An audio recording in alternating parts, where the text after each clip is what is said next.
हम नमन करिए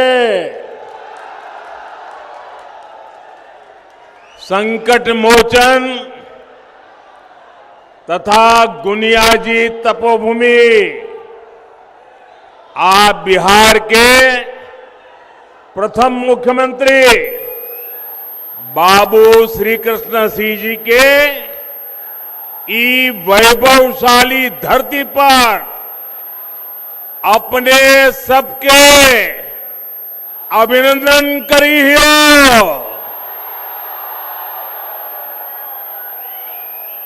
साथियों, ये मगही पान की धरती है और मैं तो बनारस का सांसद हूं। मगही पान और बनारस का संबंध हम लोगों से ज्यादा अच्छा अब कौन जानेगा। साथियों, नवादा हो, गयाजी हो, नालंदा हो, औरंगाबाद, जहानाबाद, अरवल हो, यहां अद्भुत सामर्थ्य है। इस क्षेत्र के नायक बिहार केसरी श्री कृष्ण बाबू जी ने बिहार के विकास की जो नींव रखी, वो आज भी हम सबके लिए प्रेरणा देती है। ये धरती लोकनायक जयप्रकाश नारायण और भोला सिंह जी जैसे जनसेवकों की कर्मभूमि रही है। मगध की मिट्टी ने इतिहास में अनेक महान संतानों मां भारती को दी है। साथियों, मगध पुरातन भारत की शान है। अब हमें मगध को, बिहार को फिर वही पुराना गौरव लौटाना है। हमें इस क्षेत्र को फिर से वैश्विक ज्ञान विज्ञान का केंद्र बनाना है, विकसित बिहार बनाना है। इसलिए आज मैं एनडीए के सभी उम्मीदवारों के लिए आप सभी का आशीर्वाद मांगने आया हूं। और यहां जो मैं उत्साह देख रहा हूं, जो जोश से भरे हुए नौजवानों को देख रहा हूं,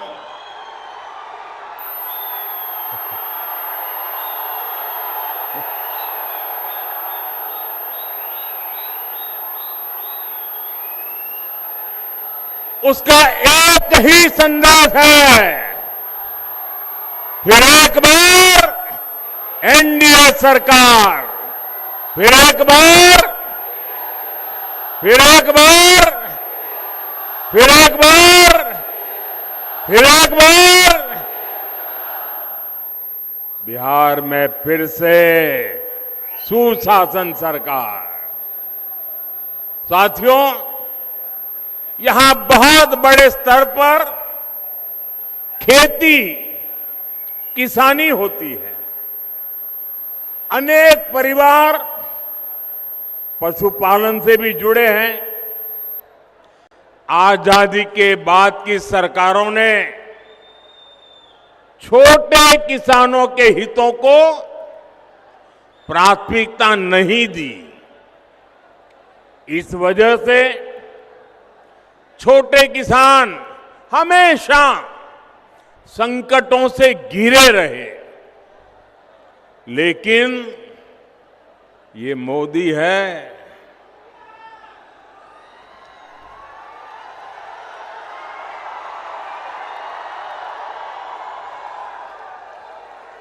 जिसे किसी ने नहीं पूछा, मोदी उन्हें पूजता है।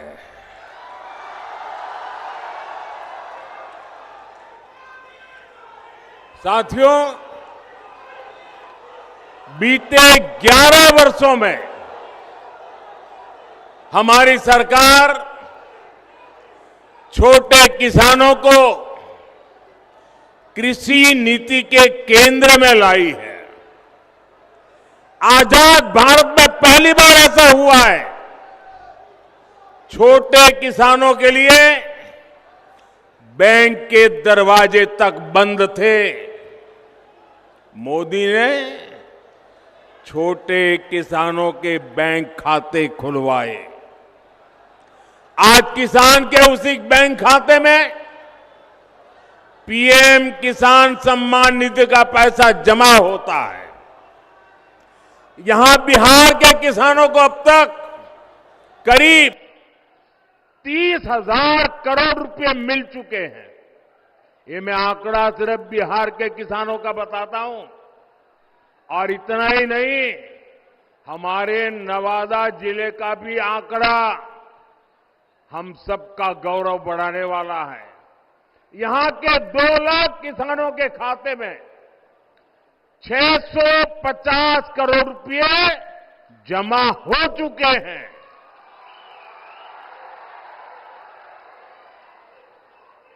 और मेरे भाइयों बहनों, याद रखिए, ये सारा का सारा पैसा बिना कट कमीशन और करप्शन के किसान के खाते में जमा हुआ है।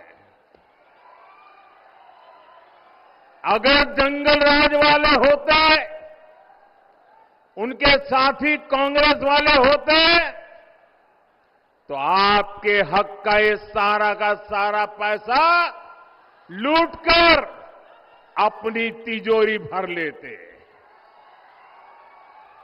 और ये मैं नहीं कह रहा हूं, कांग्रेस के ही एक प्रधानमंत्री ने कहा था कि दिल्ली से 1 रुपया निकलता है तो गांव जाते जाते 15 पैसा हो जाता है। ये रास्ते में ये कौन सा पंजा था जो रुपये को घिस करके 15 पैसा बना देता था।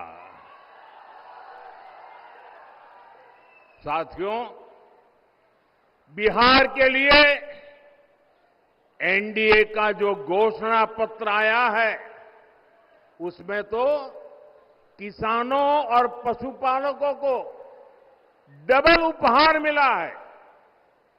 अभी किसानों को केंद्र सरकार, दिल्ली की सरकार, पीएम किसान सम्मान निधि के 6,000 रुपये उनके खाते में जमा करती है। अब बिहार एनडीए ने ये घोषणा की है कि यहां फिर से सरकार बनने के बाद भारत सरकार जो देती है, उसके उपरांत 3,000 रुपये अतिरिक्त हमारे किसान साथियों को दे दिया जाएगा। साथियों, बिहार की इस मिट्टी ने आर्यभट्ट जैसे महान गणितज्ञ पैदा किए। बिहार की जनता का अंक गणित भी अच्छा है और सामान्य ज्ञान में भी उसका कोई मुकाबला नहीं है। ये चारे वाले सोचते हैं कि बिहार की जनता को चरा जाएंगे, जबकि इनकी रग रग की सच्चाई ये बिहार की जनता भली भांति जानती है। साथियों, आरजेडी हो या कांग्रेस, ये सिर्फ 2 परिवारों के ही इर्द गिर्द सिमटी हुई पार्टियां हैं। एक बिहार का सबसे सबसे भ्रष्ट परिवार, दूसरा देश का सबसे भ्रष्ट परिवार।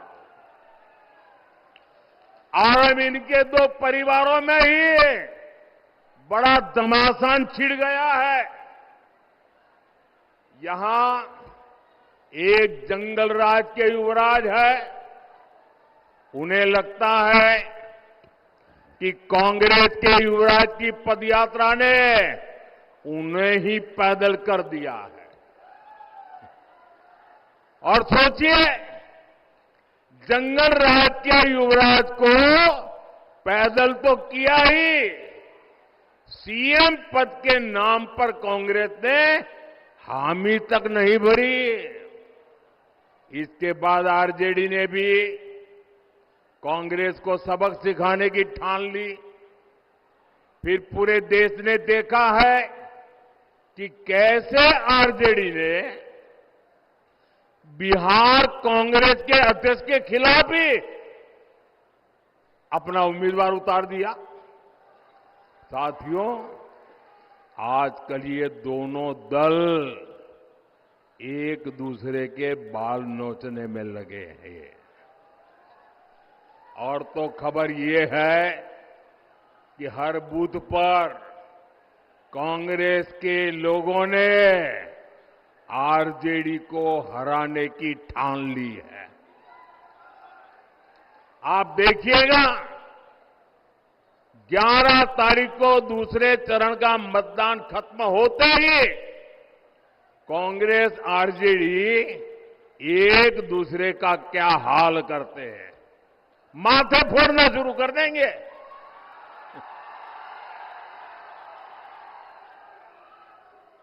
साथियों, बिहार का तेज विकास एकजुट एनडीए ही कर सकता है। आज बिहार में नीतीश जी का शानदार नेतृत्व है, साथ में हमारे पूर्व मुख्यमंत्री मांझी जी है, उपेंद्र कुशवाहा जी है, मेरे युवा साथी चिराग बाबू है, दिलीप जायसवाल जी है, सम्राट चौधरी है, विजय सिन्हा है। ऐसी एक सशक्त टीम हमारे पास है। एनडीए सबको अवसर देता है, सबको सम्मान देता है, जबकि जंगल राज वालों के लिए सिर्फ और सिर्फ अपना परिवार सबसे ऊपर है। साथियों, जो पिछड़ा है वो हमारी प्राथमिकता है। एनडीए सरकार की कल्याणकारी योजनाओं में ये साफ साफ दिखता है। हर गरीब को पक्का घर मिले, ये मोदी का संकल्प है। हमारी सरकार ने गरीबों के लिए देश में 4 करोड़ से ज्यादा पक्के घर बनवाए। ये 4 करोड़ घर आंकड़ा छोटा नहीं है। यहां बिहार के भी 60 लाख परिवारों को पक्के घर मिले। ये घर किसको मिले हैं? इन घरों के लाभार्थी गरीब, दलित, महादलित, पिछड़े, अति पिछड़े परिवार के ही लोग हैं। साथियों, नल से जल हो, गैस कनेक्शन हो, शौचालय हो, बिजली कनेक्शन हो, इसका सबसे बड़ा लाभार्थी भी वंचित समाज ही है। एनडीए सरकार मुफ्त अनाज और मुफ्त इलाज की भी सुविधा दे रही है, ताकि गरीब की, वंचित की चिंता कम हो। साथियों, यही तो सामाजिक न्याय की सच्ची परिभाषा है। और ये परिभाषा बिहार ने देश को दी थी, लेकिन इन भ्रष्ट परिवारों ने अपने स्वार्थ के लिए ही इसका उपयोग किया। मैं बिहार एनडीए की टीम को बधाई दूंगा कि आपने सच्चे सामाजिक न्याय के संकल्प को लगातार मजबूती दी है। भाइयों और बहनों, मगध की इस धरती ने हर उतार चढ़ाव देखे हैं। मैं यहां के सभी नौजवान साथियों को बहुत सतर्क रहने के लिए कहूंगा। मेरे नौजवान साथियों, मेरी बात गौर से सुनिए और अपने परिवार के जो बड़े लोग हैं, जरा उनसे मेरी ये बात की चर्चा कीजिए। आप सोचिए, जब आपके दादा दादी, आपके नाना नानी ने श्री कृष्ण बाबूजी का दौर देखा था, उस दौरान बिहार नई उम्मीदों, नए भविष्य की तरफ आगे बढ़ रहा था। शिक्षण संस्थान बन रहे थे, छोटी बड़ी मिलें, फैक्ट्रियां लग रही थी, लेकिन अगली पीढ़ी यानी आपके दादा दादी, नाना नानी के बाद वाली पीढ़ी, मतलब कि आपके माता पिता, वो वाली पीढ़ी, और जब आपके माता पिता वाली पीढ़ी उनके जिम्मेवारी का समय आया, तो जो आपके दादा दादी, नाना नानी ने जो देखा था, वो सारे सपने आपके माता पिता के आते आते चूर चूर हो गए। क्योंकि तब बिहार में जंगल राज ने पैर रख दिए थे।